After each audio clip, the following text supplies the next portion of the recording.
All right, let's jump right into some major news coming out of OpenAI. They've just made a key hire in their C-suite, and believe me, this is way more than just a personnel announcement. It's a huge signal about the future of work for all of us. Let's break it down.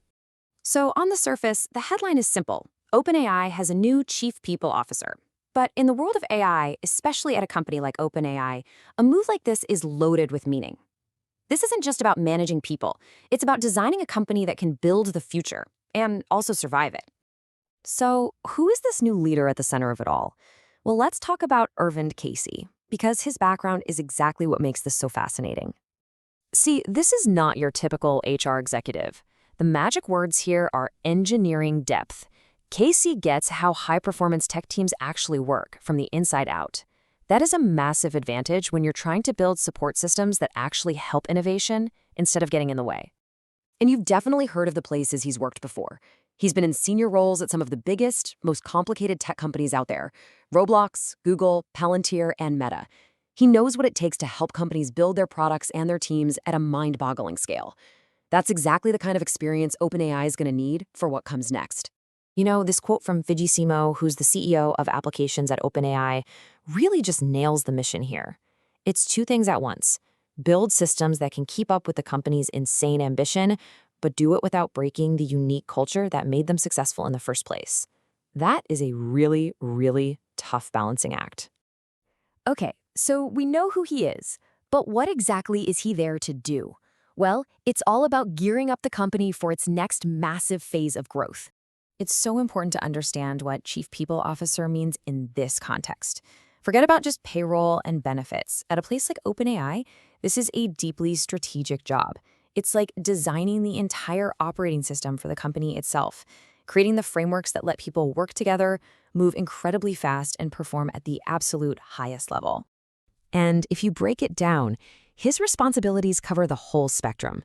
Of course, you've got the fundamentals: hiring the best people on the planet, getting them up to speed, and helping them grow their careers. But it goes so much further, into actually building those collaborative systems and high-performance policies we just mentioned. It's about engineering the engine of the company, not just putting fuel in it. Now, this is where we zoom out, because the story gets so much bigger than just OpenAI. This hire is a direct answer to one of the biggest questions of our time: how AI is going to completely change the very nature of work itself. This is the challenge that pretty much every organization on Earth is trying to figure out right now. When AI is part of your daily workflow, how do you manage that? How do you help your teams not just cope, but actually get better? OpenAI is basically saying, we're going to figure this out, starting with ourselves. And it looks like they're breaking this huge problem down into three core pieces. First, you've got evolving roles. I mean, what does it even mean to be a marketer or a programmer when your main tool is an AI? The jobs themselves are changing. Second, developing new skills. This new world needs new skills, right? Things like prompt engineering or managing AI ethics. And third, reskilling at pace. The technology is moving so fast that learning can't be a one-time thing, it has to be constant. And here's the kicker. OpenAI isn't just doing this for themselves. They've actually said they feel an obligation to create a blueprint that other companies can follow. The plan is to experiment on themselves, see what works, and then share those lessons with everyone else. They're trying to lead the way from just talking about it to actually doing it. So, when you put all the pieces together, what does this move really signal for the future? Well, it's a powerful sign of how leadership itself is being re-engineered for the age of AI. You know, Arvind Casey's own words really say it all. He sees this as a moment where every single organization has to fundamentally rethink how work gets done. He's not just taking a job, he's joining a live experiment to answer some of the biggest questions facing the entire workforce today. Which leaves us with one final really provocative question to think about. As technology and people become more and more intertwined at work, is this the new blueprint for leadership?